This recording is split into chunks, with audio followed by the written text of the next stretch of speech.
Rightio, my name is Alan Stafford, and when I was 12 I came to Australia from England and moved into a caravan on the first day back of the first trip back, so living with my aunt and uncle and with my mother and father and sister, and we lived in this caravan, and I went to Belmay Primary School in Belmont.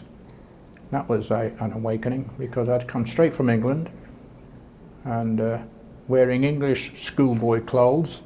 I turned up at this primary school wearing a cap, a jacket, trousers down to here, socks up to here, and the class looked at me in stunned silence.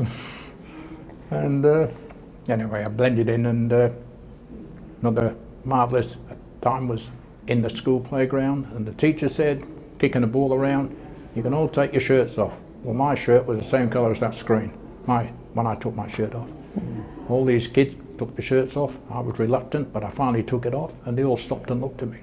They'd never seen such pure white before. But anyway, we weren't there long, and we went from there to Bayswater with another aunt and uncle for a while, and I went to Bayswater Primary School, got into a few scrapes there, and but finished the year. Then I went to the following year I went to high school, which was Forest High School in Mount Lawley, and by then we'd moved into our own place in East Perth. So I went to Forest High School, stayed there for my till my 3 years were up, and by that time we'd moved into a state home in Embleton, which was just outside of Morley. Embleton and Morley were all bush in those days. There used to be a sign at the end of our street advertising land for sale in Morley, £5 deposit, £5 a month.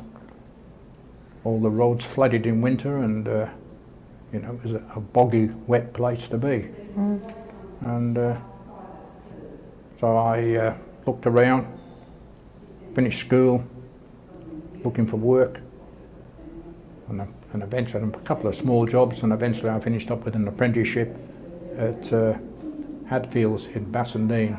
It's a steel foundry, engineering workshop, 400 people worked there, and I was an apprentice moulder, 5-year apprenticeship, which meant I had a job for 5 years, which was, from my point of view, pretty good. And that talked you into learning everything you wanted to know about life, because you're in a large workshop and whatnot, and it was a multicultural workshop. There was just about every nationality you think of working there, and it was great. There was no animosity, there was no racism, there was nothing. It was a perfect place to be, and everyone sort of respected everyone else.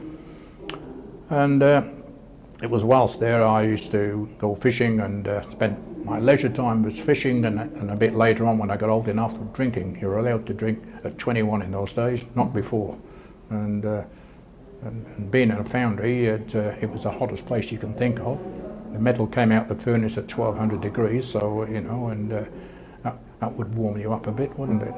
And whilst we were living in Embleton, my parents had put their name down for a state housing home to purchase, which was the way they did in those days. And with other family members, we moved into Balga in 1966. So in those days, when we went to look at the house before it was finished, the whole area was houses being built. They were all brick veneer houses, which meant there was brick on the outside and timber frame and a plasterboard on the inside, and the like. Pretty much the same. They had about 6 designs, and you had to pick one of the designs to be your house.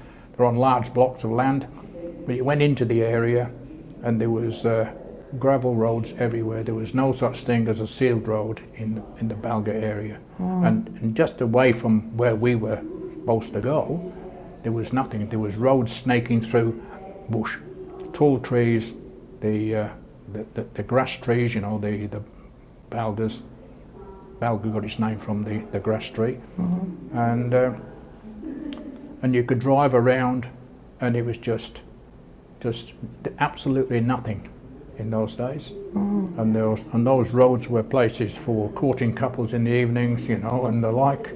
and so forth. So, and if you, for instance, were going into Balga from outside of Balga, all the roads that you've got today didn't exist. So to get from Morley to Balga, it was basically go up Grand Prom and cut through onto Wanneroo Road, and then you drove along Wanneroo Road until you came to one of the streets of Balga.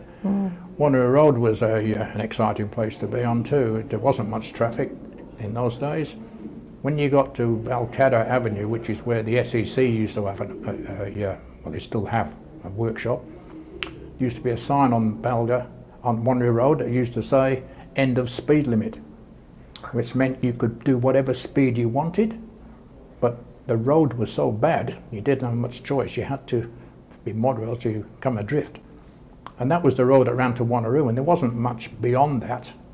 You know, there were stubbers that went up eventually. You know, after Balga it became Girraween, and after Girraween it became Marangaroo, and then Kingsley, and those and so forth. That's the Wanneroo Road. But living in Balga was interesting because by this stage I'd got myself a Vespa scooter, you know, and it was an ideal affordable transport for me. I could afford it, and so I still worked at Hadfields in Bassendean, and of course as soon as you get transport, people want to lift, don't they? And so you take people home and drop them off and whatnot, and being on the scooter, it was relatively cheap. Yeah.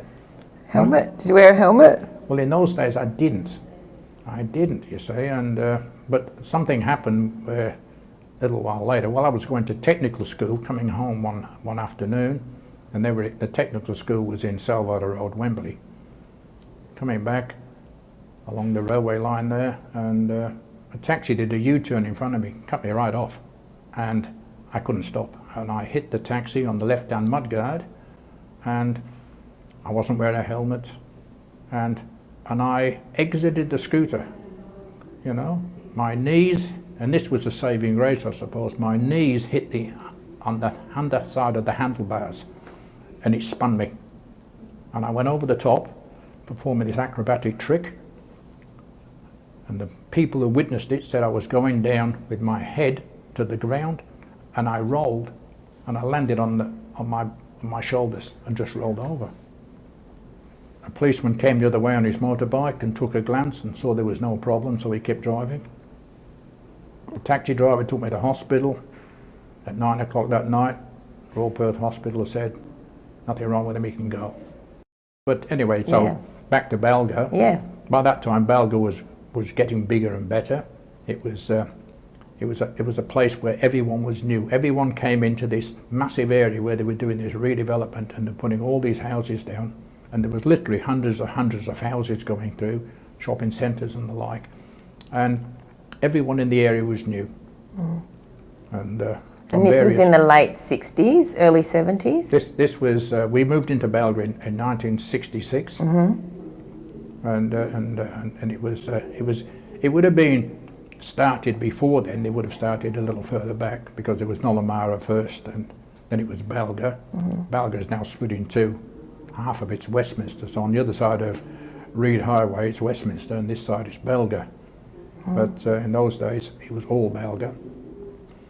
We had people who used to live in some of the higher land of Balga, if you can put it that way. It's normally flat, but there's some higher areas, and they reckon because there was very little housing, they had a clear view to Perth. You could see Perth. The Balga High School used to claim that kangaroos were often, the kids used to walk through the bush to get to school, and there was kangaroos everywhere and whatnot. So it was like a rural outpost in those very early days. And it was a pleasant place to be because it was due and whatnot. And but the roads were still rough and whatnot, and the buildings that were going up. People were. They could afford to live there, but they couldn't afford to do anything like put driveways down. So driveways used to exist of bits of tin and all that type of stuff until they made enough to afford to put a proper driveway down. But Balga, it grew. Once it's got its population there, then all the facilities came along. There's plenty of parks in Balga. They had a tavern in Princess Road, and they had a pub in on Wanneroo Road.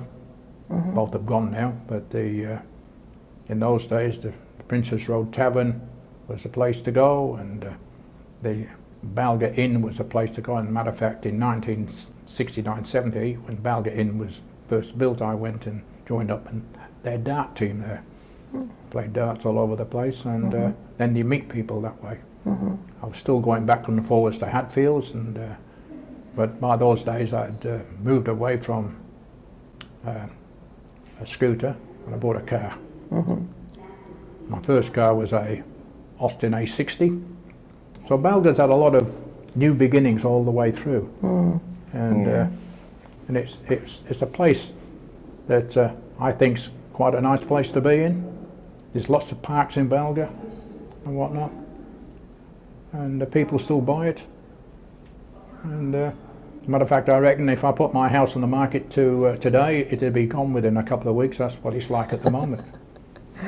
I think that's a great place to leave it. Yeah, it's underdog story. Excellent. Thank you so much. That was great. Now,